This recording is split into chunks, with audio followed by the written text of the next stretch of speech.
सातारा में उद्योग मंत्री उदय सामंत ने उद्यमियों से चर्चा की। चर्चा के बाद मीडिया से बात करते हुए उन्होंने सातारा के विस्तारित एमआईडीसी को बढ़ावा देने के लिए राज्य सरकार की योजनाओं का ऐलान किया। उन्होंने आश्वासन दिया कि एमआईडीसी में आने वाले उद्योगों के लिए पानी का कोठा बढ़ा दिया जाएगा और भूमि हस्तांतरण के दौरान किसानों को उचित मुआवजा मिलेगा। अचानक भेट नहीं है। मध्ये सन्माननीय सार्वजनिक बांधकाम मंत्री राजेसाहेबांशी माझी चर्चा झाली होती। आम्ही गेली कित्येक वर्षाची जी मागणी होती सातारावासियांची आणि विशेषतः उद्योजकांची, या ठिकाणी आरओ ऑफिस असलं पाहिजे, त्याला मंजुरी सन्माननीय एकनाथ शिंदे साहेबांनी त्यांच्या काळामध्ये दिली होती आणि सन्माननीय पालकमंत्री शंभूराज असतील किंवा स्वतः राजे असतील यांनी पुढाकार घेऊन ते कार्यालय देखील बांधण्यासाठी आम्हाला सहकार्य केलं। त्या कार्यालयाचं आज उद्घाटन आहे। आणि दुसरी महत्त्वाची गोष्ट की आपण सुरुवातीला मला विचारलं की तुम्ही इथं कसं काय भेटीला आला आणि भेटीत काय ठरलं।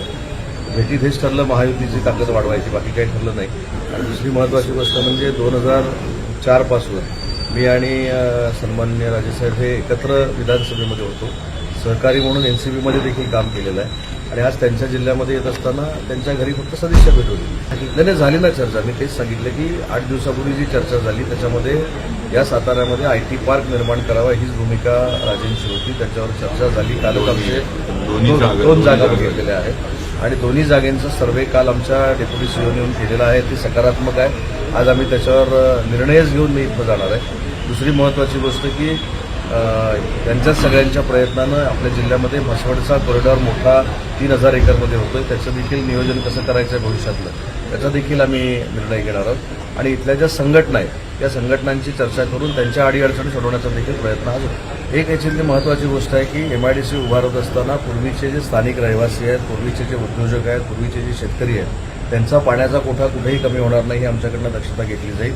उलट एमआयडीसी आल्यानंतर पाण्याचा कोठा आम्ही वाढवू आणि त्याचा सप्लाय देखील जे रेसिडेन्शियल अपार्टमेंटमध्ये राहत आहेत किंवा निवासी व्यवस्थेमध्ये राहत आहेत त्यांना पूर्वीच्या इंडस्ट्रीला आणि शेतीला देण्याचा प्रयत्न करू।